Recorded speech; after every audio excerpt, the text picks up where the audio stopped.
안녕하세요, 김필립입니다.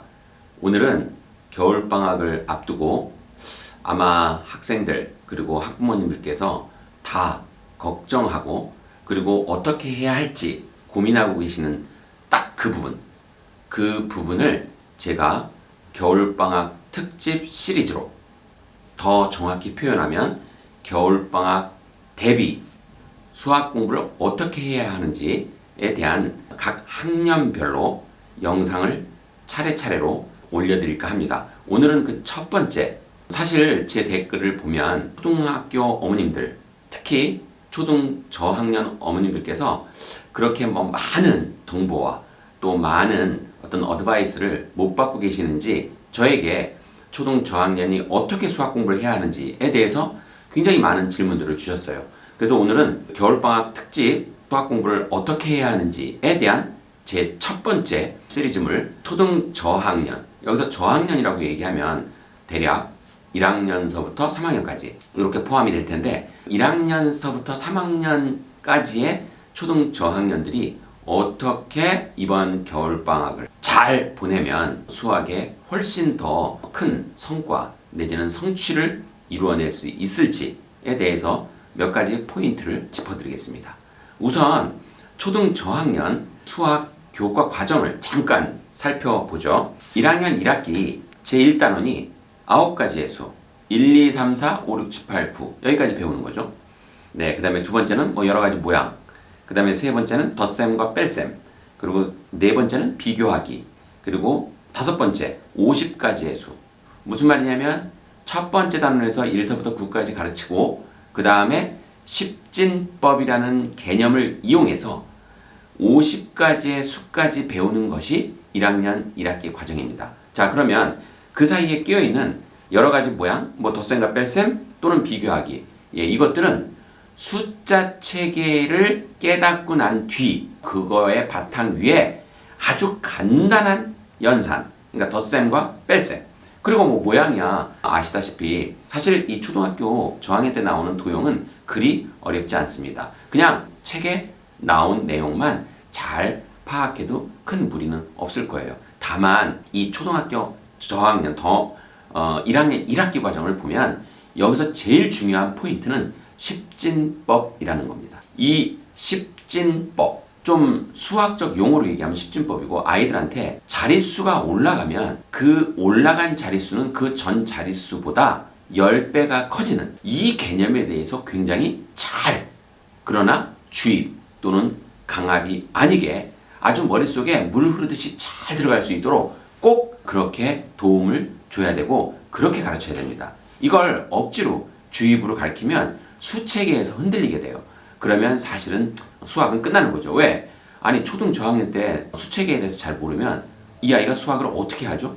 그냥 아예 수학에 담을 쌓게 되는 거죠. 그래서 이 수체계를 잘 가르쳐야 된다. 나머지 한 두세 단원은 그리 중요한 게 아니다. 그리고 또 그렇게 어렵지도 않다. 근데 이 수체계가 보통은 잘 받아들이는데 의외로 잘 못 받아들이는 아이들이 있어요. 그 부분을 조심해서 아주 잘 설명을 잘 해줘야 되겠죠, 당연히. 그래서 잘 안내하고 그리고 가르치면 될 것 같습니다. 1학년 2학기 보면 100가지의 수, 갑자기 자릿수가 또 올라갔죠. 그런데 아까 9까지 또는 50까지 잘 배운 아이가 십진법이라는 체계를 정확히 터득했다면 100까지가 뭐가 걱정이 되죠? 그리고 1000까지는 뭐가 걱정이 되고, 사실 십진법이라는 수체계를 잘 알면 한 자리 숫자를 배우고 두 자리 숫자를 배우고 그리고 만, 10만, 100만, 억이 가도 전혀 문제가 되지 않습니다. 여기서 중요한 건 그 체계, 자릿수가 올라가면서 그 숫자가 나타내는 크기가 10배씩 올라간다는 것. 이게 굉장히 중요한 개념인데 요거를 제가 다시 한번 강조해서 말씀드린 겁니다. 따라서 100가지의 수 전혀 중요하지 않아요. 왜? 십진법만 잘 알면. 그리고 덧셈과 뺄셈, 또다시 연산이 나오죠. 그리고 여러 가지 모양, 여기서도 이제 도형에 대한 모양이라든지 덧셈과 뺄셈 두 번째, 그리고 시계 보기와 규칙 찾기, 그리고 다시 덧셈과 뺄셈. 드디어 수체계를 파악하고 나니 이제 연산이 조금씩 자주 더 자주 등장하게 되죠. 왜냐하면 초등 때 연산 기본 내용은 다 알아야 되니까. 그리고 그걸 바탕으로 해서 앞으로 더 높은 수준의 수학들을 하나씩 진행해야 되니까. 그러나 여기에 1학년 2학기의 연산이 정확히 말하면 덧셈과 뺄셈이 3개씩 이렇게 줄지어 등장한다 하더라도 그게 수학의 전부다. 내지는 초등 저학년 수학의 제일 중요한 건 연산이다. 아니, 제일 중요한 건 연산이다라고 표현한 것까진 좋아요. 그런데 연산을 때려잡자. 아니면 연산을 완전히 잡아야 된다. 이런 접근 절대로 하지 말라고 제가 이전 영상에서 말씀드렸죠. 따라서 여기서는 연산을 어떻게 해야 하는지 그 원리와 개념만 잘 파악하고 있도록, 그리고 그것을 잘 파악하고 있는지만 체크하면 됩니다.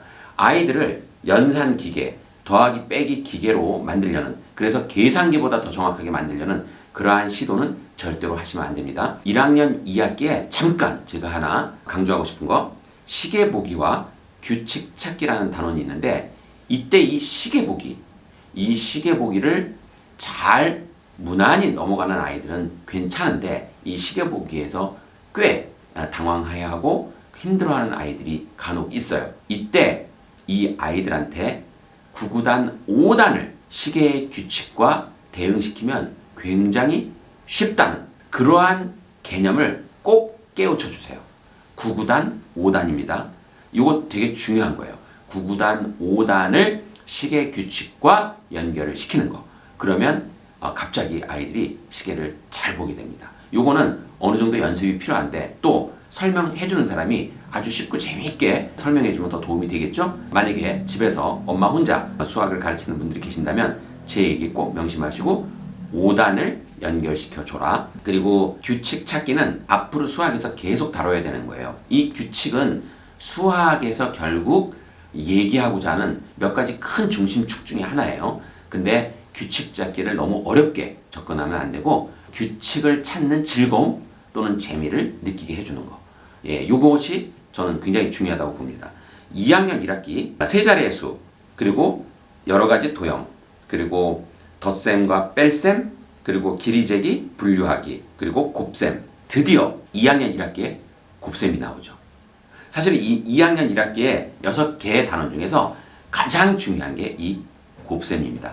이 왜 중요한지는 제가 다시 부연 설명을 드릴 텐데, 일단 이 6개의 단원 중에 가장 핵심, 그리고 가장 중요한 목표, 그리고 이 곱셈 하나만큼은 정말 잘 해내자, 이런 목표로 2학년 1학기를 진입하고 또는 2학년 1학기 진입하기 전에 이 부분에 대해서 미리 준비를 하는 이런 것이 굉장히 중요하다. 그렇게 말씀드리고 싶어요.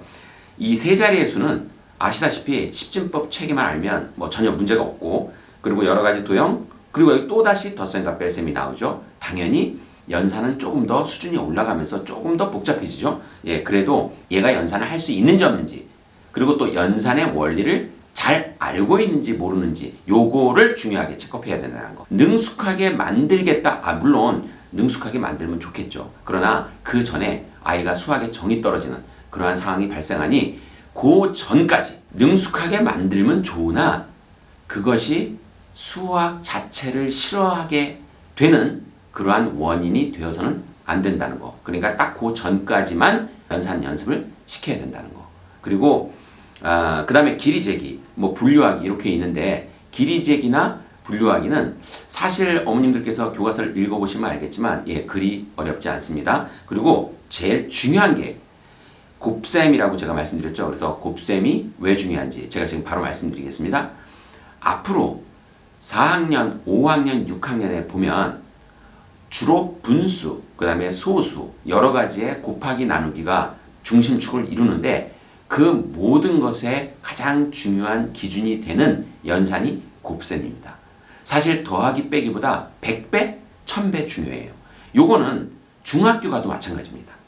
중학교 가면 문자가 많이 등장하게 되는데, 문자도 문자끼리의 곱셈식이 가장 중요합니다. 그거는 왜 그런지는 제가 그 전에 올렸던 영상, 인수분해로 설명하는 또는 인수분해로 파악하는 마중물 개념 도입 설명, 또는 마중물 도입 개념 설명이라는 편에 아주 자세히 나와 있어요. 그러니까 그거를 참고하셔도 좋을 것 같습니다.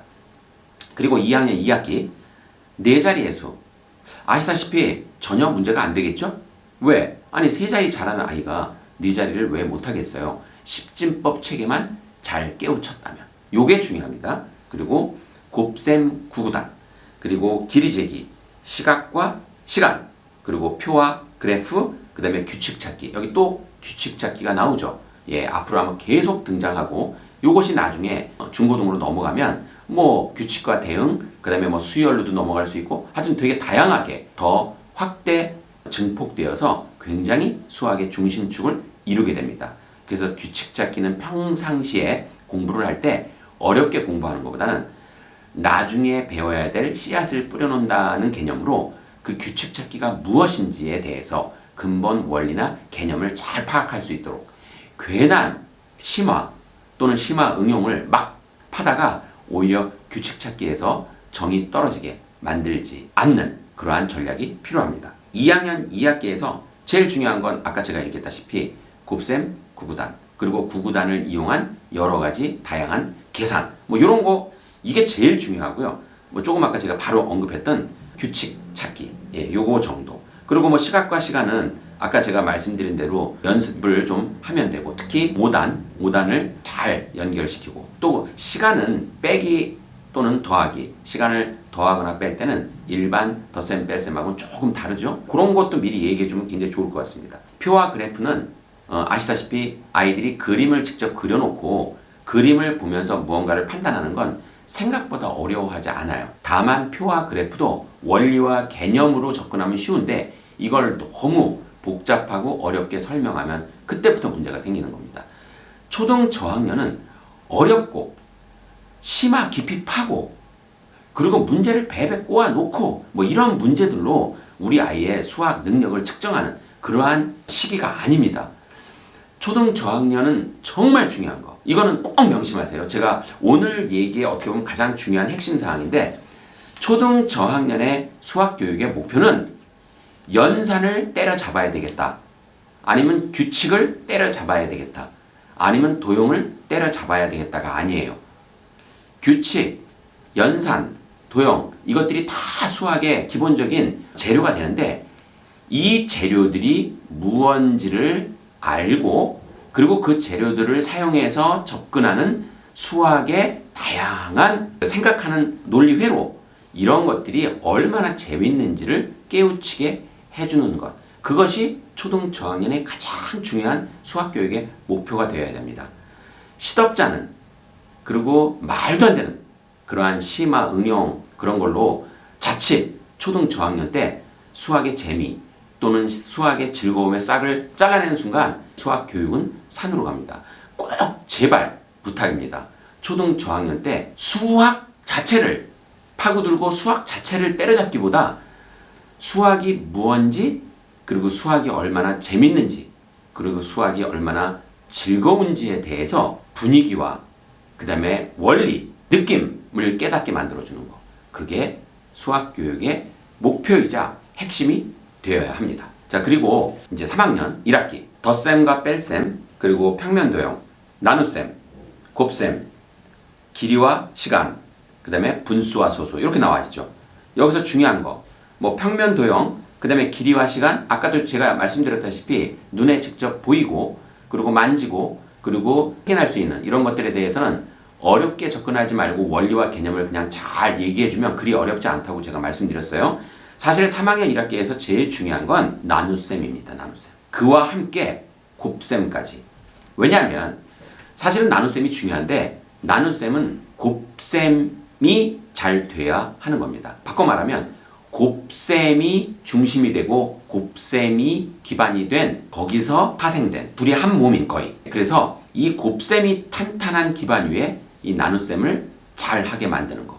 그리고 나눗셈의 원리를 완벽히 깨닫게 하는 거. 이게 제일 중요합니다. 왜냐하면 이 나눗셈의 원리를 잘 깨달으면 분수가 생각보다 굉장히 쉬워집니다. 그런데 이상하게 나눗셈을 그냥 연산으로만 그러니까 나눗셈의 원리보다는 그냥 단순히 구구단을 외워서 바로 나눗셈의 연산으로만 주입 된 아이들은 분수에서 굉장히 힘들어해요. 원래 나눗셈과 분수는 사실은 어떻게 보면 한 몸이거든요. 원리만, 나눗셈의 원리만 잘 깨달으면 사실 분수는 굉장히 쉬운 건데 이게 따로 분리가 돼 버리니까 그래서 의외로 이런 얘기를 해요. 우리 아이는 나눗셈은 잘하는데 분수를 못해요. 그게 왜 그러냐면 이 곱셈이 잘 돼야 나눗셈이 잘 이루어지고 그리고 곱셈과 나눗셈이 자유자재로 잘 이루어져야 더 정확히 표현하면 원리와 개념을 아주 잘 깨닫고 잘 다루는 아이들만이 분수, 소수, 그리고 앞으로 계속 등장하는 뭐 약수, 배수, 인수 이런 것들에 대해서 굉장히 잘 접근할 수 있습니다. 따라서 그 바탕, 그 베이직에는 곱셈이 제일 중요하다. 그리고 그 곱셈의 바탕 위에서 나눗셈을 잘 완성시키는 게 이게 3학년 1학기에서는 가장 중요한 포인트라고 제가 말씀드리고 싶어요. 그리고 그 이외에 뭐 평면 도형이라든지 그리고 길이와 시간 뭐 이런 것들은 사실은 아까 늘 제가 반복해서 말씀드리지만 너무 깊이 들어가서 오히려 평면 도형이나 길이와 시간에 대해서 정 떨어지지 않게 만드는 게 중요하다. 그리고 사실 이 3학년 1학기 맨 마지막 분수와 소수라고 나와 있는데 이 부분이 굉장히 또 중요한 항목이죠. 왜냐하면 사실 제가 아까 곱셈과 나눗셈이 중요하다고 얘기했는데 그 바탕 위에서 사실은 분수와 소수를 이해하는 거, 특히 분수를 아주 잘 개념으로 정리하고 완전히 자기 것으로 만드는 거, 이게 굉장히 중요합니다. 그리고 제가 하나 중요한 팁을 드리면 이 소수를 가르칠 때 소수를 분수와 소수로 이렇게 연결시키는 것만으로 말고 수체계 전체에 걸쳐서 십진법의 개념으로 연결시키는 거, 이게 굉장히 중요합니다. 특히 소수는 그게 굉장히 소수를 이해하고 그리고 소수를 자기 것으로 만드는데 큰 도움을 주게 됩니다. 따라서 소수를 십진법의 개념에 같이 연계시켜서 이해할 수 있도록 도와줘라. 이게 굉장히 중요한 포인트 그리고 팁입니다. 그리고 이제 마지막 3학년 2학기 3학년 2학기는 첫 번째 단원이 곱셈, 두 번째 나눗셈, 세 번째 원, 그 다음 분수, 그리고 들이와 무게, 그리고 자료의 정리, 이런 순서로 교과 과정이 진행되는데 당연히 1학년 1학기보다 더 어렵고 1학년 2학기, 2학년 1학기 점점 더 숫자의 크기도 커지고 그리고 연산, 그리고 등장하는 수학적 개념들도 더 수준이 조금씩 올라가죠. 그래서 3학년 2학기에서 제일 중요한 거, 원.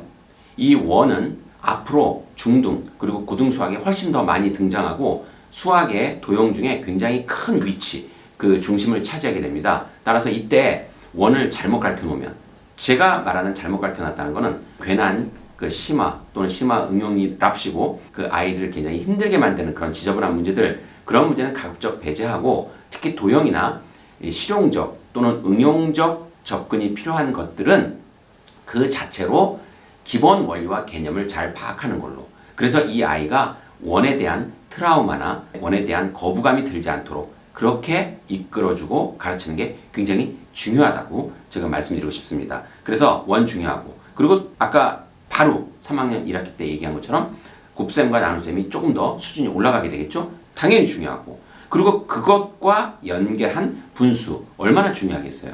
사실은 그래서 3학년 2학기는 첫 번째 1, 2, 3, 4단원이 다 중요합니다. 굉장히 이 부분은 아주 잘, 그리고 굉장히 확실하게 머릿속에 넣어주는 걸로 그렇게 가르치고 지도하면 좋을 것 같습니다. 그리고 요 마지막 5단원, 6단원 들이와 무게, 그리고 자료의 정리. 생각해 보세요. 들이와 무게를 배우려면 우리 주위에 우유병 들이, 아니면 캔, 그리고 우리가 마시고 또 우리가 물건을 사고 이런 것에 다 들이가 표현되잖아요. 그리고 자료의 정리도 마찬가지고, 무슨 말이냐면 실용적인 접근을 굉장히 쉽게 할 수 있는 그런 단원들이에요. 단순 연산보다 훨씬 더 실용적이죠. 따라서 이런 실용적인 단원들을 접근하고 가르치고 그리고 배우게 해야 할 때는 가능한 한 실용적인 예를 많이 들어주면서 깊게 들어가지 않는 거. 우리가 수학이 어떻게 쓰이고 얼마나 쉽고 그리고 얼마나 많이 다양한 장면에서 수학의 원리와 개념이 등장하는지 이 정도를 아이한테 깨닫게 만들어주는 거. 이게 가장 중요하다고 봅니다. 이 전체 얘기의 가장 중요한 핵심, 마지막으로 한 번 더 강조하고 마치겠습니다. 초등 저학년은 1학년, 2학년, 3학년 때는 수학 자체를 깊이 파고들거나 아니면 연산을 때려잡겠다거나 아니면 도형을 때려잡겠다, 이런 어떤 학문적 목적, 이거보다 수학이 왜 우리한테 필요한지, 그리고 수학을 공부하면 얼마나 재밌는지, 얼마든지 재밌거든요. 설명을 잘하고 그리고 가르치는 방향과 목적이 뛰어나다면 아이들은 수학을 재밌게 받아들일 수밖에 없어요. 그리고 또 그렇게 해야 되고, 그래서 수학하고 친해지는 시기, 그리고 수학이 우리 일상생활에 얼마나 많이 뿌리를 받고 있고 우리 모든 것에 개입이 되고 우리의 모든 것을 관장하는지에 대해서 아이한테 깨닫고 느끼게, 그리고 그것들을 받아들일 수 있도록 인도하는 그러한 시기로, 그렇게 해야 아이가 초등 저학년 때 수학에 정이 들고 그리고 수학이 재밌어지고 그리고 뭔가 다음 과정이 기다려지는 그러한 어떤 수호자의 모습, 여기서 수호자는 수학을 좋아하는 아이라고 제가 붙인 닉네임인데요. 그렇게 수학을 좋아할 수 있는 아이로 만들 수 있다는 거, 이걸 꼭 명심하시고 또 명심하시길 바랍니다. 초등 저학년은 수학을 때려잡는 그러한 시기가 아니에요. 연산을 때려잡는 그러한 시기가 아닙니다. 수학을 좋아하게 만드는, 이끌어주는 시기. 제가 잘 쓰는 말로 수학을 좋아하게 만드는 마중물을, 그 마중물을 받아들이는 시기, 이렇게 머릿속에 넣어두시면 가장 좋을 것 같습니다. 그리고 이어서 다음 영상은 초등 고학년, 그리고 그 다음 영상은 중학교 1학년, 그리고 학년이 올라가면 올라갈수록 더 학년 기간을 줄여서 조금 더 자세히 제가 말씀드리는 영상을 후속으로 계속 올릴 예정이니 그것도 열심히 시청해 주시면 감사하겠습니다. 오늘 제 영상 도움이 되셨다면 구독, 좋아요, 그리고 알림 부탁드립니다.